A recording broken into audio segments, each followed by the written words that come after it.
karena yang kompetensi jadi yang diunggulkan itu psikomotor.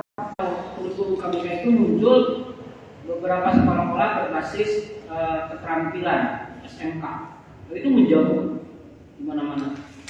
Tapi setelah dievaluasi ke sini, ternyata anak itu tidak cukup dengan mampu keterampilan. Ternyata anak jago kalau masalah body foto udah jago, mobil dia bisa rekayasa atau apa sebagainya bisa. Karena keterampilannya luar biasa. Untuk memodifikasi lampu menjadi bagus dan sebagainya mereka juga. Tapi seringkali terjadi kita dapat informasi perkalian antar pelajar. Ini kan anaknya pintar, tapi wilayah ini kenapa sampai itu? Akhirnya diubahlah dari KBK menjadi KKSP, kurikulum tingkat satuan pendidikan. Tetap 3 ranah itu ada, cuman yang paling ditonjolkan sudah KTSP, kemudian KPK revisi, KTSP, kurikulum satuan pendidikan itu berapa tahun ya berarti ya? Dari kursilas itu berarti 2013 ya, berarti sampai 2012. Kemudian kursilas kurikulum 13 karena dibuat pada tahun 2013. Dan itu memang akhirnya dijawantahkan kembali kaitan dengan kognitif itu yang harus diterima apa saja untuk pengetahuan itu banyak poinnya banyak sekali. Kemudian untuk psikomotor ada, kemudian juga afektif juga ada masuk di dalam. Artinya di dalam itu pasti memiliki. Akhirnya dari 2013 sekarang yang terbaru itu namanya kurikulum merdeka. Pak Haji udah tahu, jago baca dan pengawas. Kurikulum merdeka artinya ya tentu memang kalau saya lihat di kurikulum ada aplikasi khusus kurikulum merdeka itu memang lebih mudah gitu ya dalam menyampaikan tentang teori-teori pendidikan. Kalau contoh anak mengetahui tentang letusan gunung, itu materi ada, tinggal klik YouTube tentang letusan gunung itu ada. Kemudian tentang urbanisasi kan kalau di IPS itu tinggal klik linknya, klik itu langsung urbanisasi. Karena kurikulum merdeka ini biasanya disesuaikan dengan anak-anak generasi milenial dan generasi Z. Sekarang itu generasi Z sebenarnya. Generasi Z ini yang mereka akrab dengan teknologi HP atau Android. Jadi kecanggihan mereka itu hebat semua. Ya. Dulu saya kalau buat spanduk itu pakai laptop. Sekarang pakai spanduk nggak pakai HP. Itu jarang tuh. Ada baru kan nyari yang bapak kita laptop ini yang bro, sok ini jadi bapak, sarwa apa. Jadi memang inilah kenapa 3 ranah ini harus ada, supaya tidak ada kepincangan. Sebab kita melihat di lapangan anak pintar, secara ilmu pengetahuan jago, ya, matematik jago, bahasa Inggris dia pasti nomor 1. Kemudian ranking itu biasanya nunjuknya ke kognitif. Jadi bahasa lama ya gigi buat itu, ayat nilai belum, ayat itu naik, ayatnya mau nih, mulai nilai belum, mulai itu naik. Jadi istilah naik, cuman memang masih di kekurangannya utama, ya. Jadi jarang orang sekarang melihat rapot ayat nilai merah, nggak ada. Paling kalau kasus sesuai gitu kan nyatakan apa kemudahan. Ini nilai kamu kecil-kecil banget, ayat 2, 3, 5. Semua ini banyak merah katanya. Uang, bahkan banyak ya istilah keburuan. Sekurang ada, Pak, itu bukan rapot saya, itu rapot bapak. Oh, zaman ayahnya malah aja. Nah tentu kalau kita lihat berdasarkan perspektif Islam, tentu kita sebagai Muslim juga harus mengetahui ya. Kalau maksud ideologi ini memang produk Barat. Jadi memang kesananya berdasarkan scientific knowledge, berdasarkan fakta ilmiah. Nah ini fakta ilmiah itu harus terbuktikan. Kalau tidak terbuktikan, tidak bisa diterima.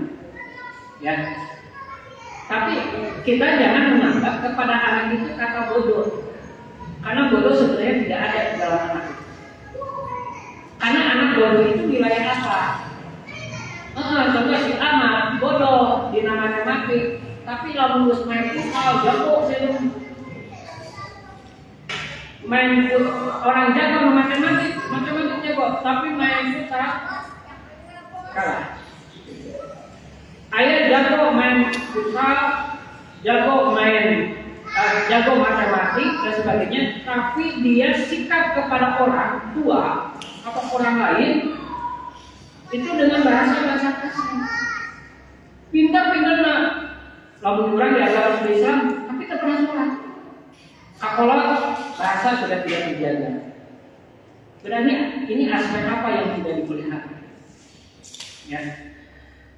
Nah, oleh karena itu, kalau kita lihat salah satu surat yang pertama kali turun yang kepada Rasulullah SAW itu surat yang berbicara tentang ilmu.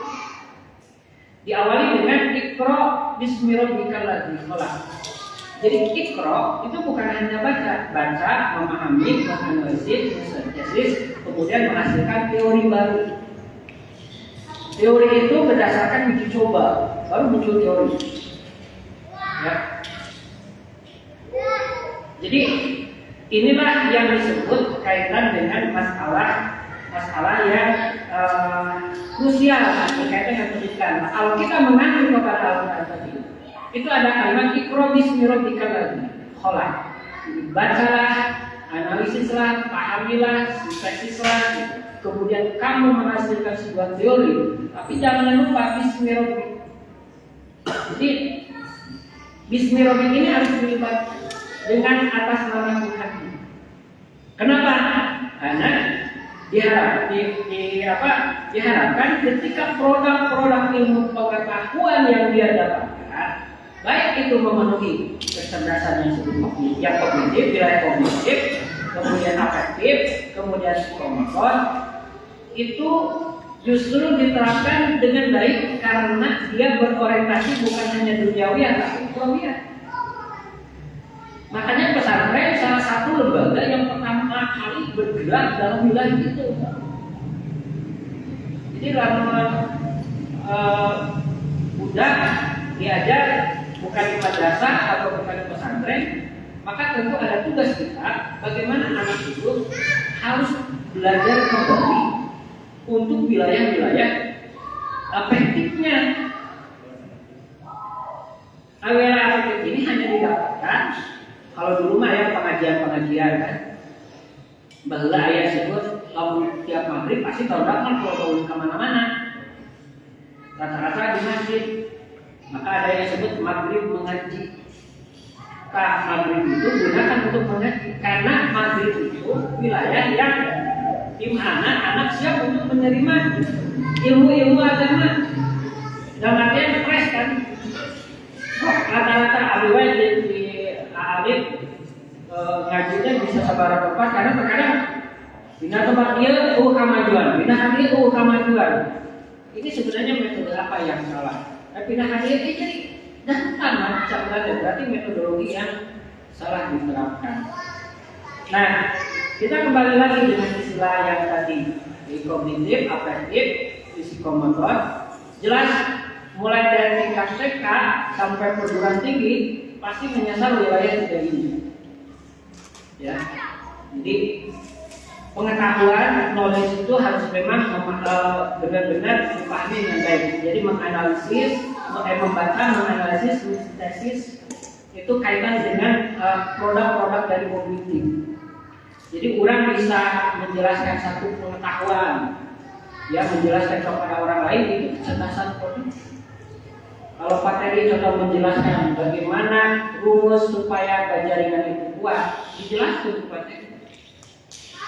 Kemudian dipraktekkan praktis, berarti ayat benar-benar kuat. Cuma supaya kuat antara teori dengan praktek, tentu sasaran praktek harus masuk. Artinya terjadi win-win solution di antara dua belah pihak. Ada jaringan yang mahal, tapi gaji lebih. Penghargaan, harga harus disesuaikan. Bari tidak ada bahasa yang baik. Itu kan nilai efektif. Sehingga kalau benar dia akan berjalan dengan baik. Nah, kan ada jadi kognitif, afektif, psikomotor. Jadi ada IQ, intelligence quotient, kemudian ada EQ, intelligence emotional, ya. Kita yang mulai tahun abad berapa ya? Tapi dalam abad 21 muncul. Ada yang disebut ISQ. Nah, ISQ ini emosional. Jadi tadi emosional ada emotional quotient. Jadi kecerdasan emosional ada, atau yang disebut wilayah activity. Ada yang disebut spiritual quotient. Jadi ISQ. Jadi kecerdasan emosi dan spiritual. Padahal sebenarnya emosional dengan spiritual kan wilayahnya sama, kerjanya deh. Sama. Merasa itu kan wilayahnya pekerjaan hati. Kalau berpikir otak. Kalau orang merenungi kemana? Ke kognitif. Orang kan kadang bisa meraba. Saya lagi berpikir, berarti otak sudah mulai kan bergerak. Saya menganalisis otak kan, saya merasakan. Lalu orang merasakan otak atau di luar hati kan pasti. Saya merasakan, saya merasa tiba, saya merasa sedih. Jadi kenapa wilayah pendidikan itu masuk di ranah ini? Karena manusia ini disebut manusia yang memiliki dua unsur kan. Unsur jasmania dan unsur rohania. Unsur jasmania ini yang harus dilengkapi satu kaitan dengan softwarenya, software otak yaitu kognitif ini, kemudian skill, kemampuan tangan, orang bisa menggerak, bisa memukul, bisa poli atau bisa itu karena skill kita kan. Dan semua orang-orang yang outcome lah, baik itu kognitif, afektif, psikomotor, itu pasti berharga. Orang cerdas rata-rata jadi naon, beranggoin sebagai haruga guru, dosen,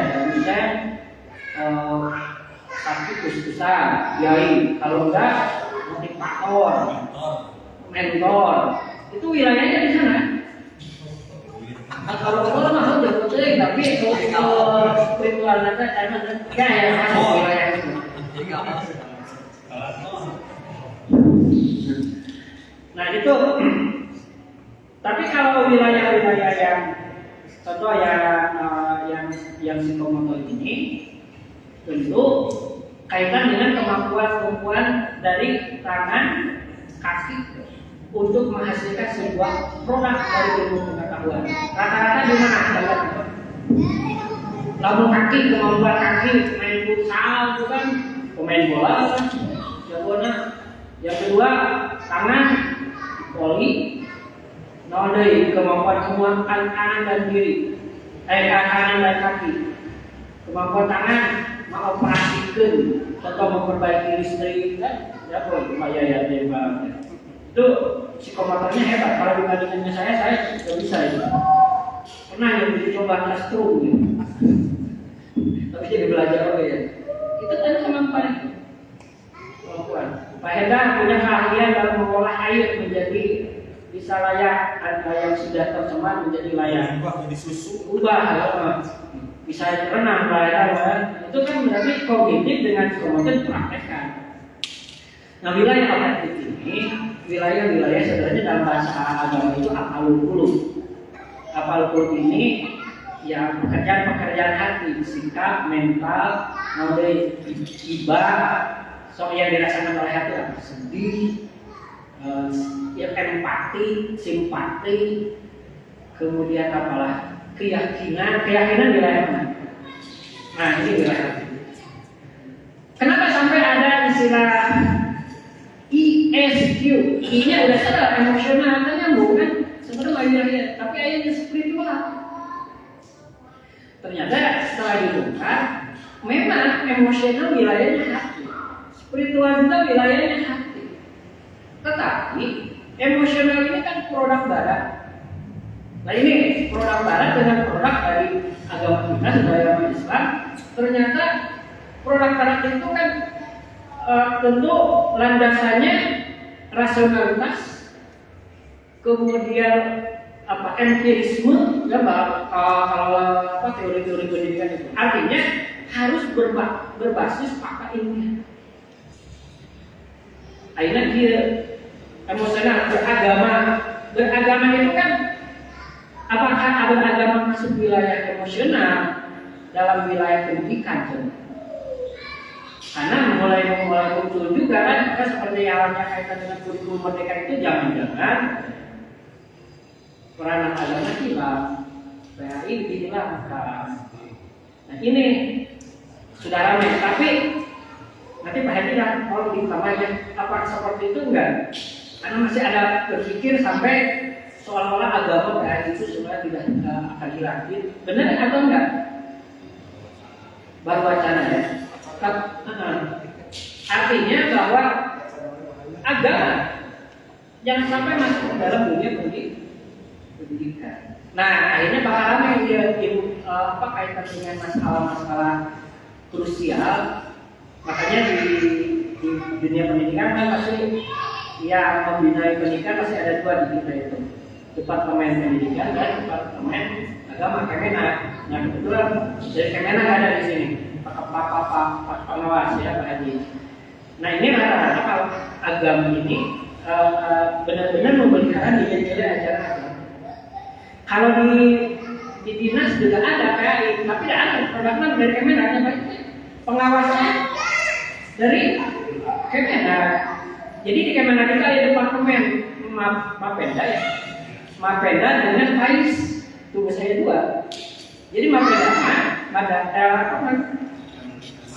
namanya pendidikan madrasah, dulu Mapenda namanya pendidikan madrasah. Jadi yang mengenai madrasah dari RA, MI, MTS, FA, perguruan tinggi agama berbasis agama Islam, UIN dan sebagainya. Kemudian kalau PAIS itu produk Kemenak. PAIS ini yang gurunya ditugaskan di luar dari madrasah. PAIS seperti dari kalau TK nggak ada ya. Artinya kalau di bawah Kemenak boleh FA anak, tapi kalau di Kemendikbud sekarang Kemendikbudnya itu TK, SD, SMP, SMA, kemudian universitas yang bukan dari Kemenak ya. Kalau UIN itu masih Kemenak, STAI itu Kemenak. Nah, sampai ada dualisme pendidikan. Kalau saya waktu kuliah itu masih ramai itu. Udah aja katanya soalin aja gitu. Mengurus dua-dua katanya. Kalau di dunia pendidikan ramai kan dan relevan ya. Jangan bisa gitu katanya. Kemenak juga punya alasan kenapa mereka juga harus punya kurikulum khusus. Sehingga kurikulum PAI itu kan mulai kurdis, Quran hadis, mulai fikih, SKI. Di PAI, namanya PAI itu disatukan ya, satu buku itu. Tapi kalau di madrasah dipisah. Dari Quran hadis khusus Quran hadis. PAI, SKI, akidah. Kemudian apa lagi? Tauhid, akidah Arab, bahasa Arab. Di SMP kan nggak ada bahasa Arab, nggak ada, kecuali yang full day. Nah full day itu sebenarnya lahir dari sekolah yang memang mendapatkan nilai ajaran agama yang tidak terwadahi. Akhirnya muncul full day. Ya intinya mah semua boleh deh mah hampir mirip aja madrasah. Cuma dikemas, nilai lebihnya apa dan sebagainya. Cuman akhirnya kalau yang bude-bude itu masuk wilayahnya wilayah Arab ini Kemendiknas. Kalau yang iya lah Kemendiknas gitu. Nah, inilah satu apa ya? Wacana pemikiran dari sampai sekarang itu terus berkembang tentang dunia pendidikan. Pendidikan ini menarik sekali. Kesana sampai berubah-ubah karena memang berdasarkan dengan kemampuan anak dan perkembangan zaman. Akhirnya anak sudah dekat dengan HP, teknologi aplikasi sekarang itu banyak, mau apa dan sebagainya, sehingga menggunakan kurikulum merdeka itu lebih simpel. Nah, kita kembali lagi dengan ada yang disebut ESQ, emosional dengan spiritual. Padahal wilayah kerjanya selalu ayat dalam hati, selalu. Nah, sampai muncul ya? Apakah ini juga diterima di pihak Barat atau tidak? Tapi paling tidak umat Islam punya alasan. Memang wilayahnya, tapi ya itulah berdasarkan logika empiris. Jadi dalam hati kota, mulai tadi enak ya, berbicara tentang akhirat, berbicara tentang Allah, tentang hari kiamat. Kalau berdasarkan emotional vision, kecerdasan emosi bukan dari Islam, dasarnya apa? Kalau spiritual, nah ini yang berbeda. Spiritual vision, kecerdasan spiritual itu sumbernya ada Al-Quran, hadis. Kalau mereka dari mana? Tentu itu berdasarkan analisis ilmiah. Berarti logika yang berjalan. Bisa saja sikapnya baik, ya, empati. Tapi kepada Allah jauh banyak kan ada orang-orang agresif itu hatinya baik, ya, sikapnya baik. Tapi ketika berbicara Tuhan dia tidak mau. Nah, yang tidak diharapkan itu wilayah emosional vision itu sampai mendiadakan hal-hal yang substantif. Maka dalam ajaran agama Islam agak cocok katanya dengan kata spiritual vision atau digabungkan SQ yang dulu pernah ramai oleh Pak Ari Ginanjar ya, sampai booming itu. Nah, kalau saya menyikapi Pak Ari Ginanjar konsep dengan SQ itu ternyata simple tapi menyeluruh. Dia hanya menggunakan rumus berapa ya? 561. Ayo oke, 651. 561. 5-nya itu rukun Islam. Kemudian 6-nya rukun iman. Satunya ihsan. Dan ini kalau berdasarkan, makanya spiritual vision itu kecerdasan spiritual tapi berbasis wahyu. Nah,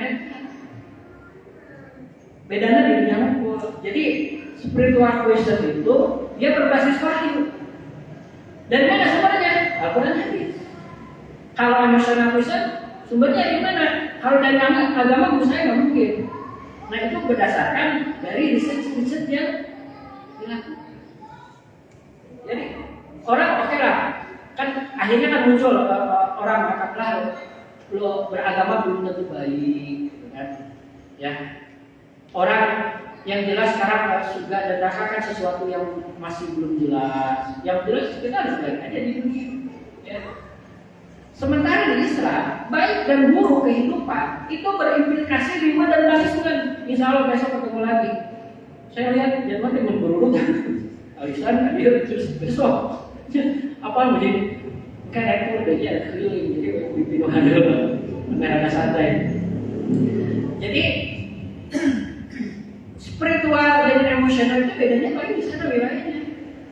Jadi sumbernya, source-nya bukan berdasarkan wahyu, tapi berdasarkan metode research, penelitian fakta berbasis fakta ilmiah. Kalau tengah hati akal mau ditarik. Maka banyak kan orang baik, orang dermawan, orang sedekah, tapi tak beragama.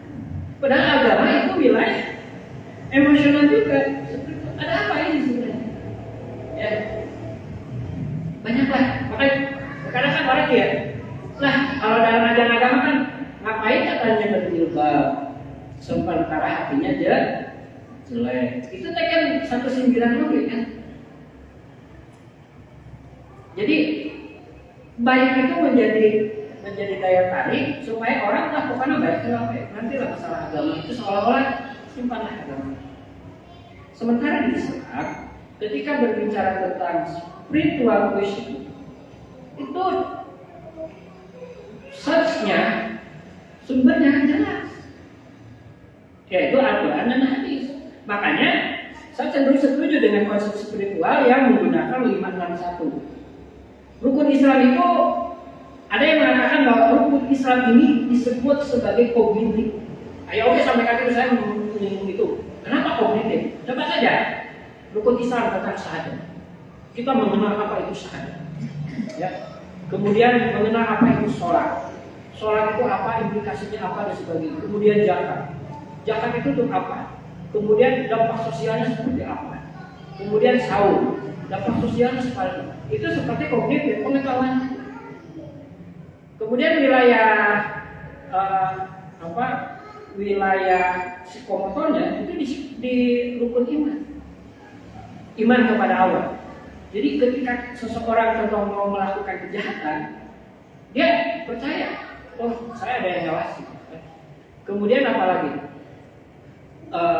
Malaikat kepada Allah, malaikat dan sebagainya, sehingga dia bisa menjaga perbuatan tangan dan kaki supaya tidak melanggar.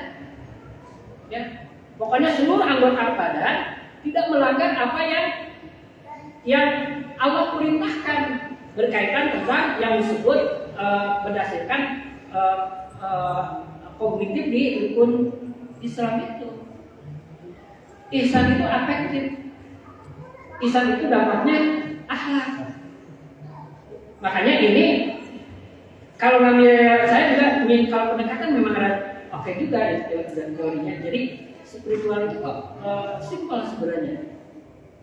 Jadi diharapkan dengan memahami 561 ini, jadi kecerdasan otaknya itu benar terjaga dengan baik, psikomotornya itu terjaga dengan baik, begitu juga kaitan dengan afektif juga terjaga dengan baik. Tapi dengan catatan landasannya landasan wahyu, yaitu Al-Quran dan hadis. Itu saja. Jadi kalau orang kan sekarang contoh hidup itu hanya sekali, maka nikmatilah selama kita masih hidup. Itu tidak benar. Gampang, masa ayo sampai viral ragu ya kaitan dengan hidup hanya sekali. Seolah-olah anak itu dicokoki dengan kata-kata itu. Memang di dunia itu satu kali. Karena seolah-olah setelah dia mati tidak ada perhitungan. Nah, di kita tentu biasanya wilayah yang berbasis spiritual itu biasanya pasti adanya di wilayah pesantren atau tadi saya sebutkan di madrasah, ya, atau yang di keluarga juga bisa, asal dia memelihara mengenai afektif itu, tapi dengan catatan harus berdasarkan baik. Jadi kenapa spiritual ini source-nya, sumbernya harus dalam Al-Quran? Karena itu ada ada berdampak terhadap perilaku yang kita lakukan di dunia dan yang nantinya itu akan dirasakan di akhirat. Itu sebenarnya. Kalau emosional kan hanya wilayahnya sifatnya duniawi saja. Tapi kalau berbicara spiritual itu jauh berbeda. Apa afektif yang menurut Pak Ari Dijan itu? Kalau kita lihat kata ihsan. Ihsan itu apa? Anta ta'budallah ka'annaka tarahu fa illam takun tarahu fa innahu yarahuka. Jadi kamu beribadah kepada Allah seolah-olah kamu melihatnya. Kalau kamu tidak bisa melihatnya, maka sesungguhnya Allah lah yang melihat kamu.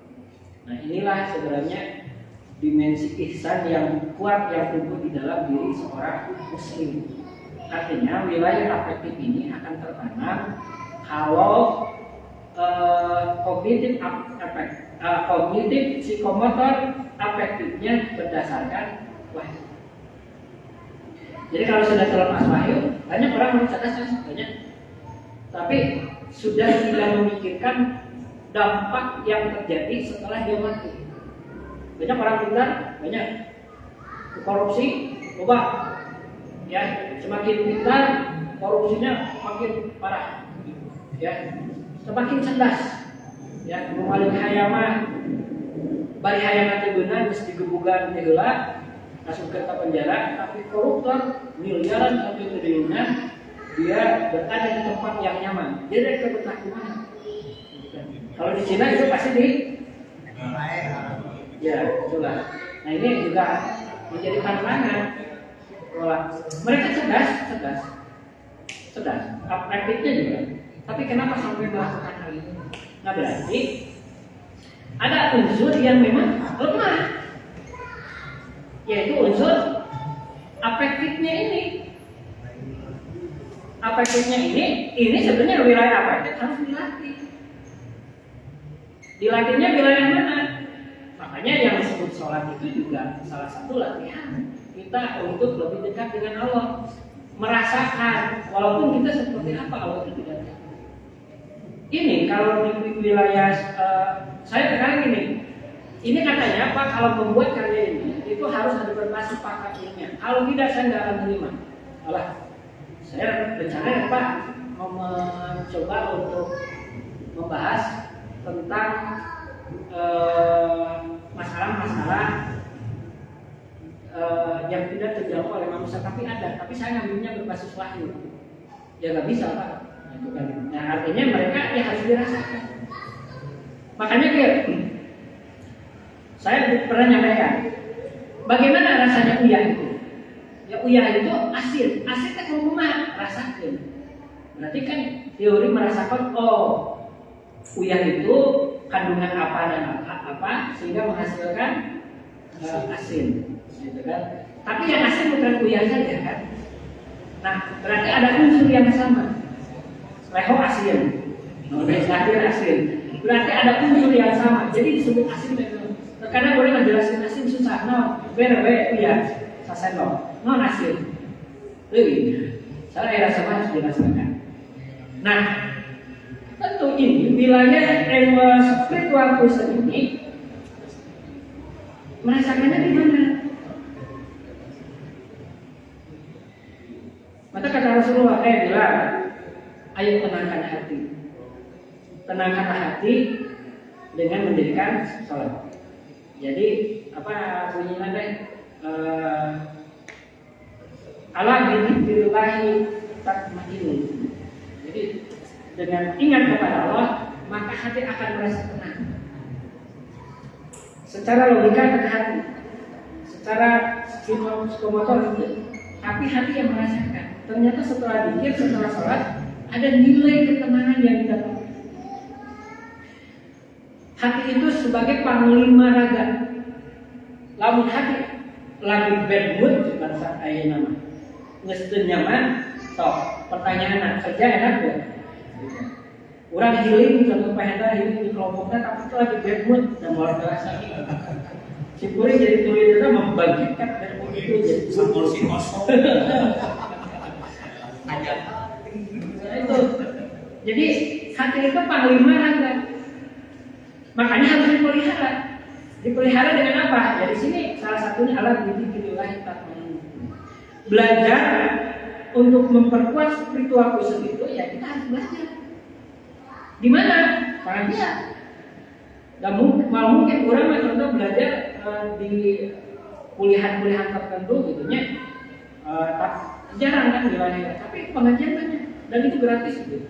Ya, orang cuma sedekah saja, tapi ilmunya banyak. Dan dengan adanya spiritual person itu akan lebih mendekatkan kita dengan alam transendental. Bahasa transendental itu wilayah-wilayah ukhrawi yang kelak nanti akan rasakan. Sehingga manusia yang melakukan perbuatan baik dari produk pendidikan, baik itu kognitifnya, afektif dan psikomotornya, diharapkan itu berimbas amal soleh. Artinya apa? Nah, ukuran dilakukan sebagai pekerja, sebagai profesional dan sebagainya, kita bisa menikmati hasil produk ilmu pengetahuan itu, tapi tentunya yang spiritual itu berbasis wahyu. Kenapa? Karena kita yakin apa yang kita lakukan hari ini dipertanggungjawabkan. Kemudian maka ada dalam cara-cara yang habis sekolah darutin, yang habis sekolah darutin.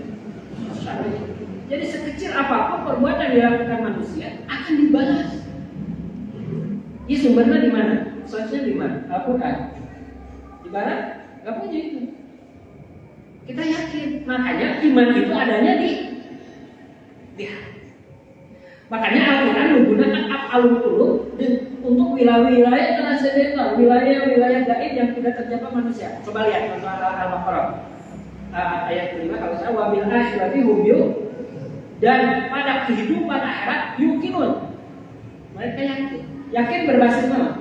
Akal susah diterima. Tapi rasa yakin itu yang disebut hati. Nah, hati yang diperkuat ya dengan pengetahuan dari ajaran-ajaran agama, kemudian dipraktekkan dalam salah satunya ibadah, sholat dan sebagainya, itu untuk lebih memperkuat spiritual vision. Saud itu sebenarnya jangkauan. Secara ilmu medis sehat, sumuk, asik. Tapi secara afektif itu lebih dekat dengan sok ke Ramadan dengan lu asalnya jarang baca Quran dari baca Quran.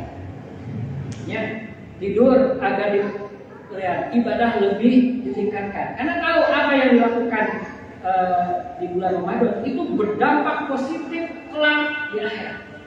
Kopi ulahu marfaqat jemaah. Nah, wilayah itu bisa diterima tidak oleh orang-orang yang berbasis fakta ilmiah. Kan susah. Fakta ilmiah artinya bisa dilihat, dirasa, diraba. Aina akhirat pakai alat apa tuh? Aina agam kubur.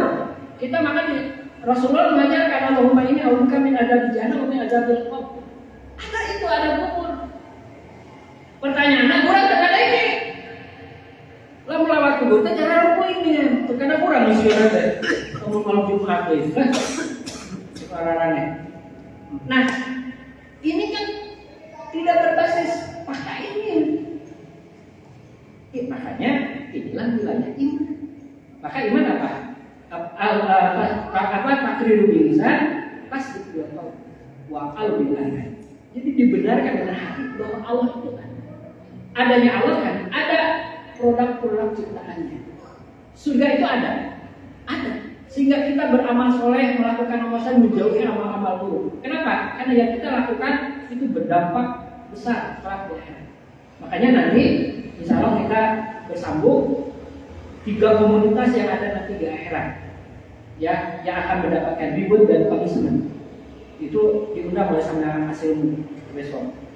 Jadi nanti ada nyambung dikit. Cuman kalau wilayah sekarang itu saya masuknya sekarang itu wilayah domain pendidikan sekali. Jadi ranah pendidikan kedokteran itu ada 3, satu kognitif, afektif, psikomotor. Kognitif itu knowledge, pengetahuan, analisis, dan kebenaran otak namanya kerjaan otak.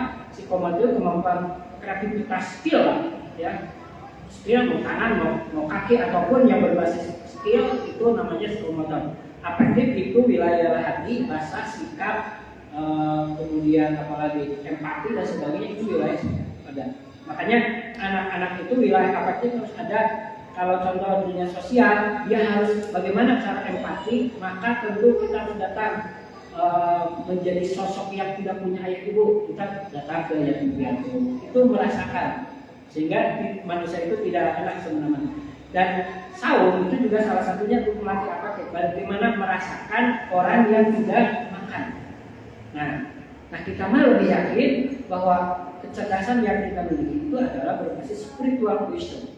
Walaupun memang mirip-mirip lah kecerdasannya, cuman bedanya kalau spiritual wisdom ini adalah itu selalu berbasis wahyu, adapun emosional wisdom itu berbasis reason atau berbasis fakta ilmiah.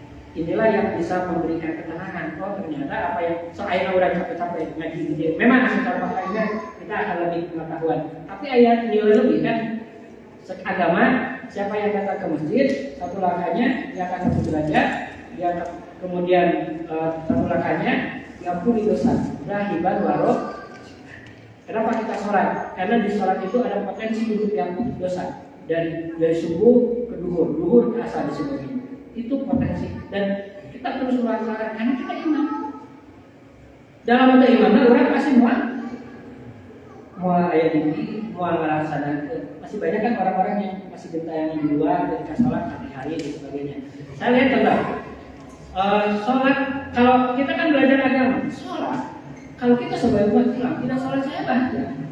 Sholat asar saja ditinggalkan, sanksinya berat. Karena nama bukir ahlu wabal habitat amal, seperti diculik pemiliknya, dirampok hartanya, habitat amal, habis seluruh amal. Tinggalkan sholat apa alasan syar'i? Subuh kurang sholat, duhur kurang sholat, ya. Tapi asar tinggalkan alasan apa? Capek lah, besok bisa sholat lagi. Lain alasan syar'i, habislah kabeh. Ayo itu sholat kemana? Oh untuk sholat mau golpe, habis masa kita masuk dia hari gitu kan.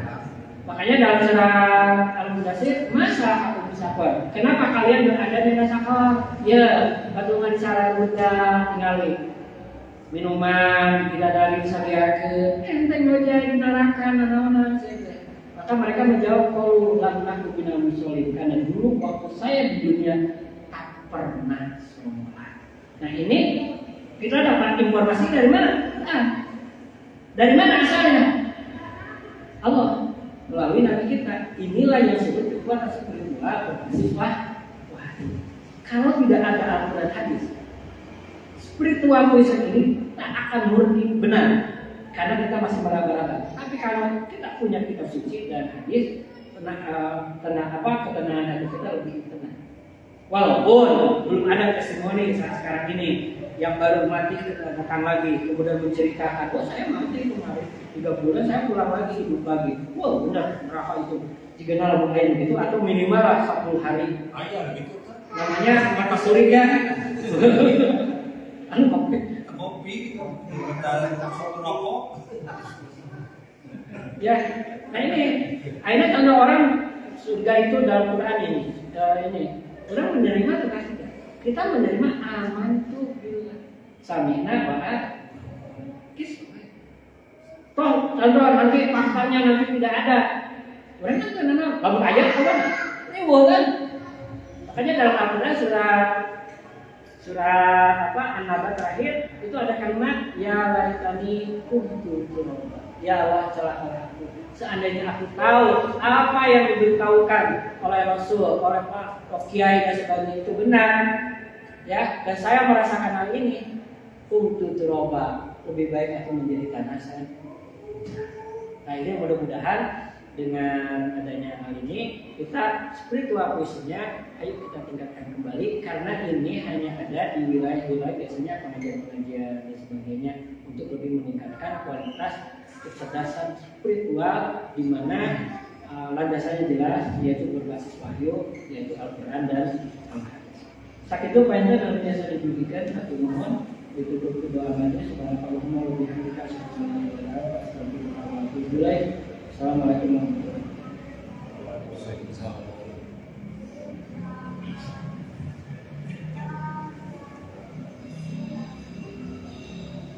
Alhamdulillahirrahmanirrahim.